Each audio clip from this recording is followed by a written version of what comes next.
What's up everyone, my name is Sal Cincotta, Canon Explorer of Light, and today we're going to talk about my 3 go-to lenses for weddings and portraits. All right everyone, so as a wedding and portrait photographer, you know glass makes all the difference in the world, and so I'm a little bit nitpicky when it comes to what I'm using and what's in my bag. So let's just start with the workhorse as a wedding and portrait photographer. The Canon RF7200 f2.8 LIS USM. And I absolutely consider this thing a true workhorse, mostly because of the range, right? So I can go from semi-wide mid-shot and then get really compressed. So if you think about it, especially when there's architecture in the shot, you want compression.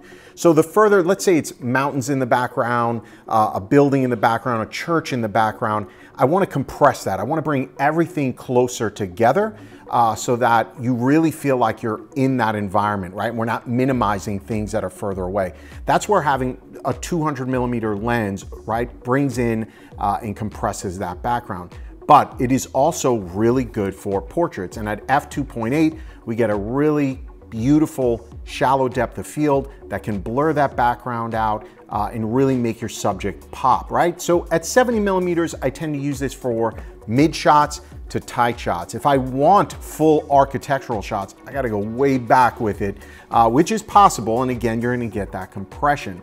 And so you're seeing that in the example images that we're showing here, that it really allows me to, especially on a wedding day, if I can get across the street from my bride and groom, have them a little bit more in the foreground, church in the background, I can layer those and really bring them together, even though there's a lot of depth. Obviously the church, larger building is in the background. But let's just say I'm working with my bride or my groom and they're getting ready.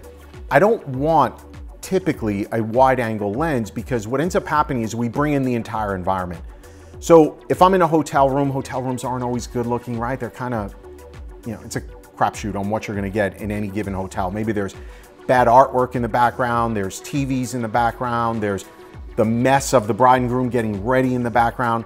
I really love using that 7200 because I can zoom in and really get rid of all the distraction in the background. And once again, at f2.8, I can also blur that out, anything that I can't crop into. So it really is, I would say, a majority of the time, 75% or more, for any given wedding or portrait session, this is what's on my camera, and I absolutely love it. And the next lens I want to talk about is the Canon RF 85mm f1.2 L USM lens. This is a prime, and while on the 7200, of course, we've got that range where we can zoom in through 85, it's at f2.8.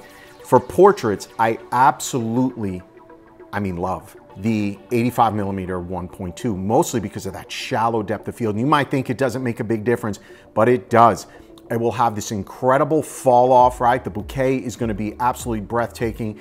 But most importantly, when you're working within portraits, is we want that soft skin, right? Nobody wants hard shadows, acne, rough textured skin. And what ends up happening is when you photograph at f1.2, you actually create this natural blur to the skin, which gives it a really smooth, milky effect. Might even make you think that it's been over softened with software, but the truth is you're getting it naturally with the lens, right? The eye will be sharp, but the tip of the nose might be a little soft, the brow might be a little bit soft, and that's gonna create that kind of bouquet and that milkiness to the skin. I absolutely love this. So this is another great portrait lens to have in your bag when you're just headshots, senior portraits, wedding portraits, bridal getting ready in the room, groom getting ready in the room. These are a really unique way to get not as much compression as a 200mm, but the bouquet is going to really blur out everything that's going on inside the room. And some of the images that I've created over the years with this lens, it has just become an absolute must-have for me.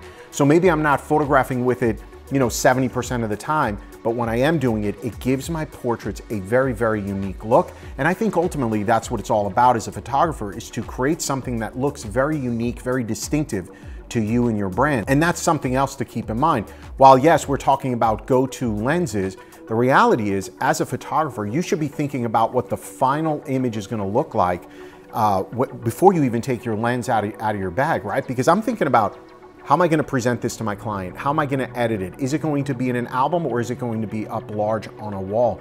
All of those things are going on in my head as I start making lens choices, lighting choices, location choices. So just keep that in the back of your mind as we go through this. And finally, let's talk about an all-around Swiss Army knife of lenses, the Canon RF 2870 f2L USM. Now this truly is a Swiss Army knife. This is a lens with that range of 2870 that's going to allow you to take full body portraits for your clients. Again, we could be talking about seniors, family, boudoir, wedding portraits. It's going to allow you to be in closer quarters, but go wide with it. Now, one of the things I do love about this lens, of course, is the f2. I love fast glass.